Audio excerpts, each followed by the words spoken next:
पाकिस्तान का निज़ाम-ए-अदल हमेशा से अशराफिया के बनाए हुए कवानीन और उसूल ज़वाबित का यगमाल रहा है। लेकिन चूंकि कुछ लोगों ने अपना रिज़्क इस बात से वाबस्ता कर लिया है कि वो किसी न किसी तरीके से इस्लाम के कवानीन को मुल्क की सारी खराबियों का जिम्मेदार ठहराएं। इसीलिए इस मामले में भी उनका तख्ता मश्क वो चंद कवानीन होते हैं जो ज़ियाउल हक ने हुदूद के तहत नाफिज किए थे। हुदूद के बकिया कवानीन पर भी वो जब मौका मिलता है जहर उगलते रहते हैं। लेकिन जैसे ही कोई कातिल जिसका ताल्लुक अशराफिया के तबके से हो और वो अगर इस बुनियाद पर छूट जाए कि उन्होंने मकतूल के घर वालों को जबरदस्ती उसे मुआफ करने पर मजबूर किया था, तो फिर गुज़श्ता 75 साला जुर्म की दुनिया को भूल कर बड़ी बड़ी जबानें उसे सिर्फ इस्लामी कानून दियत का शाखसाना करार देने लगती हैं। इस मुल्क की तारीख ये है कि कसास और दियत के कानून से पहले भी रोजाना अशराफिया से ताल्लुक रखने वाले कातिल अदालतों में अदम पैरवी की बुनियाद पर बरी होते थे। ऐसी बरीयत के बारे में एक उमूमी फिक्रा बोला जाता था, बैरून अज अदालत तस्फिया कर लिया गया था।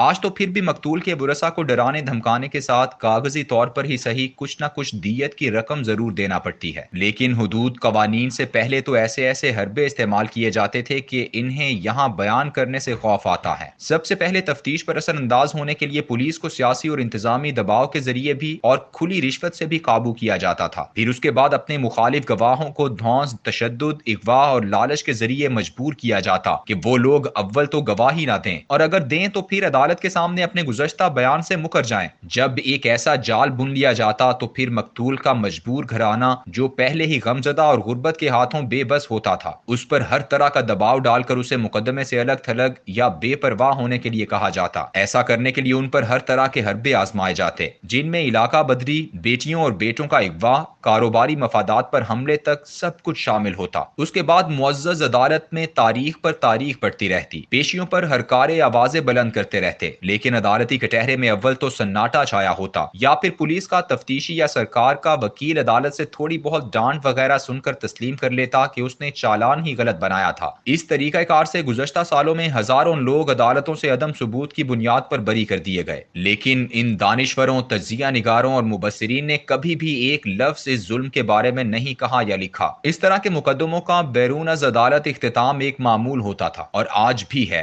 बड़े से बड़े सियासी कत्ल भी इसी तरीके से खत्म करवाए गए। सिर्फ एक मिसाल दूंगा कि 70 की दिहाई में तलबा तंजीमों का आपस में लड़ाई झगड़ा रोज का मामूल था। ऐसी ही एक लड़ाई झगड़े में गवर्नमेंट कॉलेज लाहौर का एक नौजवान मारा गया। केस बहुत मजबूत था, गवाह टस से मस नहीं हो रहे थे, कातिलीन अहम तालिब इल्म रहनुमा थे। एक मशहूर सियासी शख्सियत जो ऐसे मामलात में माहिर थी, उसने इस मुकदमे को अपने मखसूस चौधरीयाना अंदाज में खत्म करने की हामी भरी। वो एक एक गवाह के घर पर गए, उन्हें लालच, धौंस और बरादरी के प्रेशर से राम किया। सिर्फ एक गवाह ना माना। वो जब अदालत में गवाही के लिए हाजिर हुआ तो ये साहिब खुद अदालत में आकर उसके सामने खड़े हो गए और दाखिल होने से पहले उसे धमकी भी दी कि अगर तुम गवाही दो फिर देखो मैं तुम्हारा कैसे जीना दूभर करता हूँ। गवाह बिदक गया और मुकदमा आदम सबूत की बुनियाद पर खत्म कर दिया गया। इस कत्ल के मुलजिम आज भी पाकिस्तानी सियासत के उफुक पर जगमगा रहे हैं। पाकिस्तान का तफ्तीशी निजाम और अदालती तरीका कार हमेशा से ऐसे ही आला खानदान, सियासी बुजुर्ग मोहरों और साहिबान हैसियत अफराद के हाथ में मोम की नाक की तरह घूमता रहा है और आज भी घूमता है। कसास और दियत के तहत मुआफी के मुकदमात शायद साल में एक या दो होते होंगे, लेकिन आज भी लाखों मुलजिम ऐसे हैं जिन्हें अदम सबूत और तफ्तीश की कमजोरी की बुनियाद पर रोजाना बरी कर दिया जाता है। लेकिन पाकिस्तान के दानिश्वर ने कभी आज तक ये बात नहीं कही कि इस एंग्लो सैक्सन कवानीन की किताब को दरिया बुर्द कर दिया जाए। गुज़श्ता दिनों जब शाहजेब कत्ल के मुकदमे में बरीयत हुई तो यार लोगों ने हुदूद कवानीन के तमस्कुर के साथ एक और नुक्ता भी निकालना शुरू किया कि चलो मुकदमा कत्ल में तो मकतूल के खानदान को धमकाकर और पैसे देकर राजी कर लिया गया था, लेकिन उसने जो पूरी कौम के सामने जारहाना रवैया इख्तियार किया उसकी बुनियाद पर अदालत को उसे फसाद फिल अर्ज के तहत सजा सुना देनी चाहिए थी। अगर फसाद फिल अर्ज की बुनियाद पर ही सजा देने के अमल का आगाज करना है तो फिर हर उस साहिब हैसियत शख्स को जिसने मेल मलाप करके खुद को मुकदमों से बरी करवा लिया है उसे फसाद फिल अर्ज में सजा दो। क्या किसी आमिर के साथ एनआरओ करके अपने तमाम मुकदमात खत्म करवाकर पूरी कौम को मायूस गैर मुतमईन करना फसाद फिल अर्ज नहीं है? इससे बड़ी दहशतगर्दी और क्या हो सकती है कि आप पर मुकदमा चले लेकिन आप किसी आमिर से समझौता करके अदालतों की मेज से वो मुकदमा उठा कर ले जाएं। ये तो हर उस शख्स को खौफजदा करना है जो करप्शन के खिलाफ आवाज उठाना चाहता है। क्या ये फसाद फिल अर्ज नहीं है कि आप सदर और पार्टी सरबराह हों और मुल्क का मुंतखब वज़ीर आज़म आपका इस कदर यरगमाल हो कि वो सुप्रीम कोर्ट के कहने पर स्विट्जरलैंड स्विट्जरलैंड को एक ऐसा खत तक तहरीर ना करे कि उस चोरी के मुकदमे में हुकूमत पाकिस्तान भी फरीक है, क्योंकि माल यहाँ से लूटा गया है, और वजारत उज़्मा कुर्बान कर दे। क्या पैनमा केस में कानून की भूल भुलैयों से खेलना, फिर नैब के कवानीन में तरामीम करके अपने तमाम मुकदमात खत्म करवाना फसाद फिलर्ज नहीं है? इससे बड़ा फसाद फिलर्ज और क्या होगा कि आप 22 करोड़ अवाम को ये बावर करवाते हो कि तुम्हारे उसूल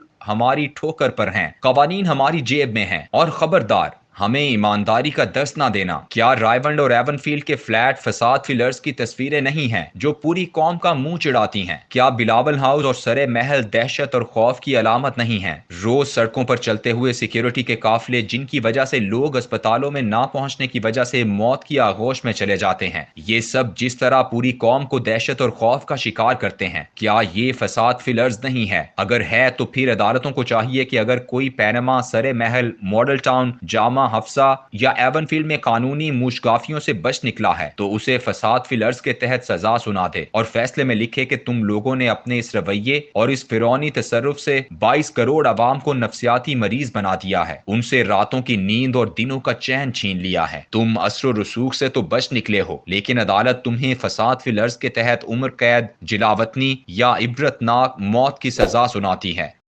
खत्म शुद।